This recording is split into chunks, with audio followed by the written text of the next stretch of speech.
Actually, ito pong founded body po na Victimizing Foreign National, yung siyam po, Minded.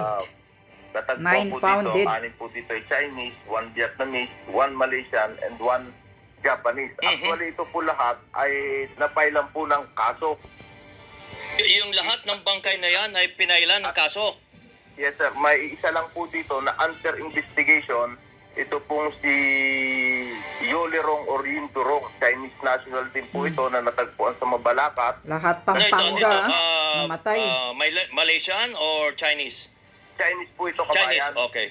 Natagpuan po ito noong March 7, 2024 dito po sa Barangay Kalumpang, Mabalacat City, Pampanga. Okay. And allegedly po, nung natagpuan po ito, nag-conduct po tayo ng coordination at eksakto naman po, yung AKG po natin is mayroon pong kaso na allegedly tumawag yung kamag-anak po ng isang nagngangalan po na Yolerong o Yindurong na allegedly kinidnap po at nanghihingi ng ransom.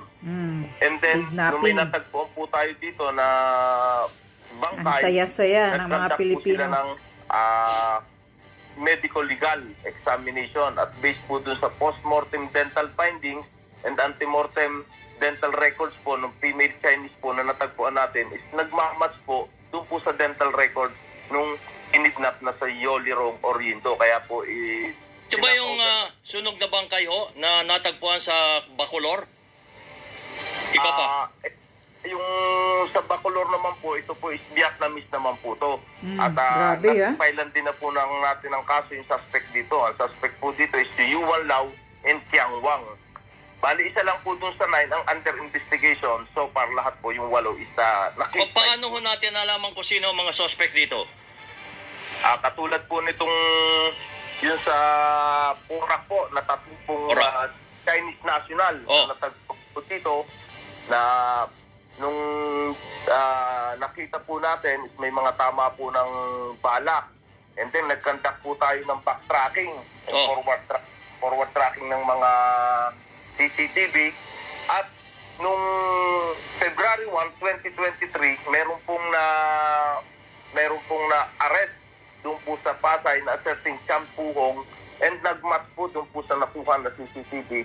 And then based po dun sa investigation na kinandak natin, isa nga po yung kasama ng tatlo na Chinese national na si Wu Ming, Xiao Hai, and Abin. Kaya po, kinailong po natin sila ng multiple murder. Doon. Ay, ito ba ho'y clean name na ng mga kamag-anak? Actually, yan po ang aalamin natin kasi po, usually, ito po mga Chinese na ito, karamihan po dito, ito mga wala pong kamag-anak. Hindi kilala kung sino ang kamag-anak sa China? Yes, sir, kabayan. Opo. Ay, ito ba mga bangkay na ito ay kinoconnect na ho natin sa operasyon ng Pogo Hub dyan, Pampanga? Actually, hindi po natin masabi kasi po, karamihan po dito is nanggaling po, katulad po nitong tatlong Chinese victims, nanggaling po sila based on sa backtracking po ng CCTV, nanggaling po sa Metro Manila ang sasakyan. And then dito po sila nagbarilan at dito po natagpuan yung tatlong bangkay. Dito nagbarilan, Okay. So, Colonel, paano ho natin ngayon anong ating ginagawa hong Pampanga, parang killer zone para maiwasan po ang ganyang mga krimen sa Pampanga? Kaya nga. Actually, nag-deploy na po tayo ng mga parang kidnapping zone yung Pampanga Tarlac dyan eh. Maraming dyan eh, biktima. Hindi mga madidilim na lugar. And we also directed our police to para po mag-conduct po ng mga to scrutinize all establishments para po ma-prevent natin or ma-deter natin yung mga crimes associated with this Pogo. At ngayon po, yun po yung ginagawa ng ating mga kapulisan. Sa direktiba po ng ating governor at ang ating po regional director. Kasi nauungkat to ang mga balita dyan sa probinsya ng Pampanga dahil doon sa nangyari sa Porac. Tapos ay sinunda naman nitong pagkawala ng beauty queen at saka yung Israeli fiancé nila. Meron bang latest doon? Actually, kabayan, nagkakandak po ng investigation, nag-create na rin po ng SITG, ang Tarlac CTO, considering na yung pong may hawak po ng kaso dyan is yung Tarlac Police, pero nakikipagtulungan din po ang Angeles Pampanga, kasi po ito pong beauty queen na si Miss Geneva Lopez is taga rito sa Pampanga. At so far, hindi pa lang po tayo makapagsalita kasi po meron po sariling SITG ang Tarlac, pero continuous. Okay. Yan.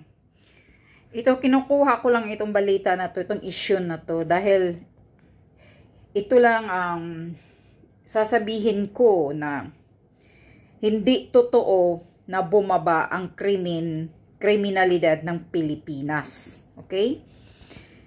Nag-araw-araw, ilan kaya ang mga balita na namamatay.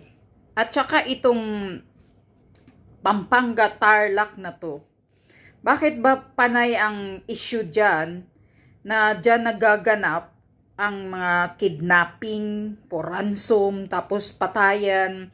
Ano ba yung Pampanga Tarlac na yan? Hindi pa naman ako nakapunta doon. Pero bakit ba? Ano ba yan? Kidnapping zone ba yan dyan? Killing zone ba dyan ng mga kababayan natin or kahit mga turista? Bakit dyan na area na yan? Maraming namamatay, nakidnap. O, tingnan nyo ngayon, itong balita na to, 9 found dead na mga turista. Foreign people. Awan ko lang kung turista yan. Basta siyam.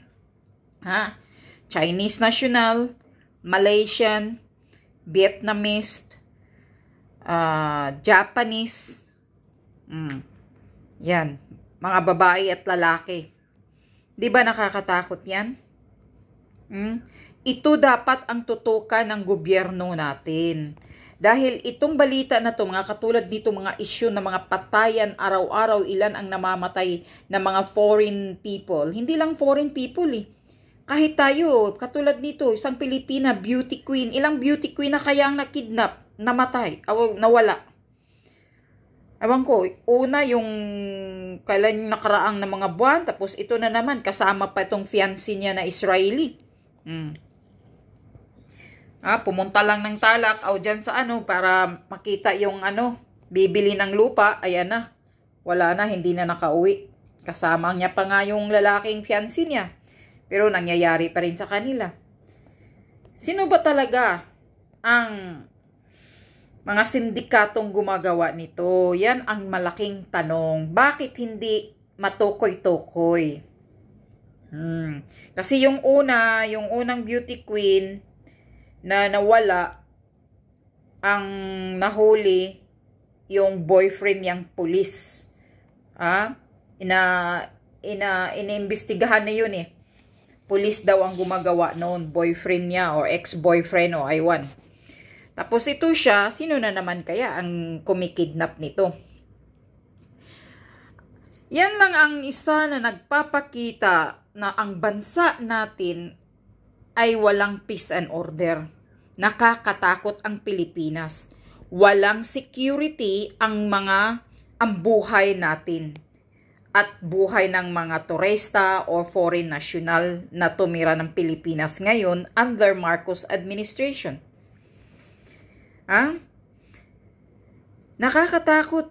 At itong balita na to, hindi lang naman ito nasa Pilipinas lang Aapektuhan ang bansa natin dahil itong mga issue na to, itong killing araw-araw, buong mundo maibalita yan.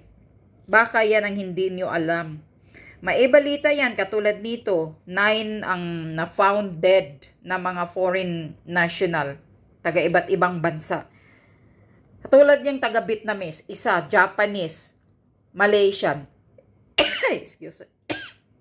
Akala nyo ba hindi darating sa Malaysia yan na, pinatay yung isang Malaysian na nagpunta ng Pilipinas. At dyan, maaapektuhan na yung turismo natin. Maaapektuhan na yung pangnegosyo natin dahil wala nang mag-invest na mga foreign people. Matatakot na dahil baka mamatay sila, baka ganyan, kidnapping for ransom. Yun. Yan ang side effects ng walang peace and order ng bansa natin. kaliwat kanan, may namatay, may kinikidnap, may binaril. O itong 9 binaril, itong 9 na namatay ngayon na nakikita ng mga pulis. At itong beauty queen at saka yung fiancé niya ay binaril siguro ito kasi parang ngayon nakita na raw na nilibing sa banda ng Porac, nilibing yung dalawa yung katawan nito. Siguro baka binaril or kinidnap. Nakakatakot talaga ang Pilipinas ngayon. Sana ikaw, Marcos Jr., magsasalita ka sa mga ganitong mga nangyayari sa Pilipinas. Number 1, mag-focus ka sa peace and order na kailangan sugpuin. Magbantay ang mga pulis sa mga ganitong sitwasyon na hindi na mangyayari itong mga kidnapping for ransom sa mga Pilipino at sa mga turista, sa mga foreign people. Dahil isa itong nakakasira na walang mag-i-invest sa Pilipinas, nakakasira sa turismo natin. Kahit man lang maglakwat siya yung mga taga-ibang bansa sa Pilipinas, hindi na magpunta dahil takot na. Yan ang tandaan mo. Gamitin mo yung utak mo na bangag. Yan ang maaapektuhan. Maaapektuhan ang ekonomi ng Pilipinas. Kaya ganito ang Pilipinas natin ngayon, horrible. Disgusting. Dahil sa mga ganitong pangyayari na wala kang salita, wala kang pagnihaw-niho sa droga, lalo na yung mga drug addict na marami na namang palaboy-laboy daw dyan ng mga drug addict sa kalsada. Sino ba naman hindi matatakot yan? Hold-upping.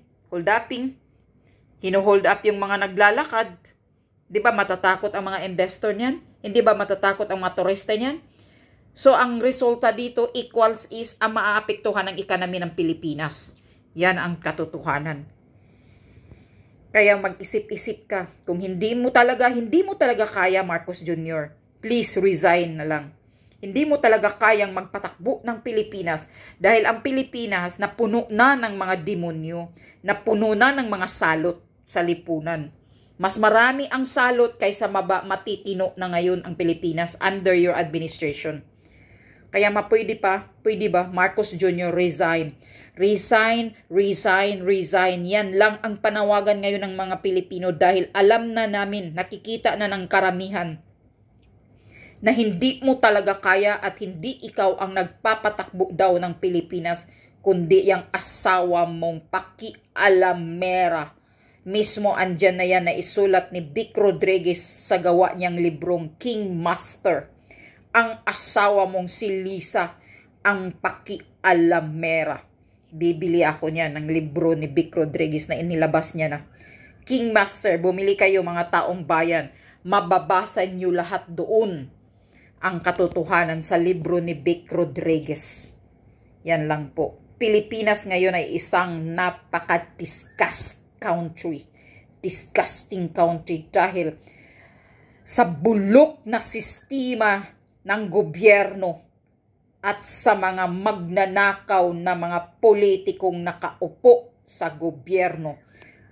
Talamak na korupsyon, panluloko, pambababoy, paninikil sa karapatan ng mga Pilipino. Yan ang nangyayari ngayon sa Pilipinas under ni Marcos administration. It's so disgusting.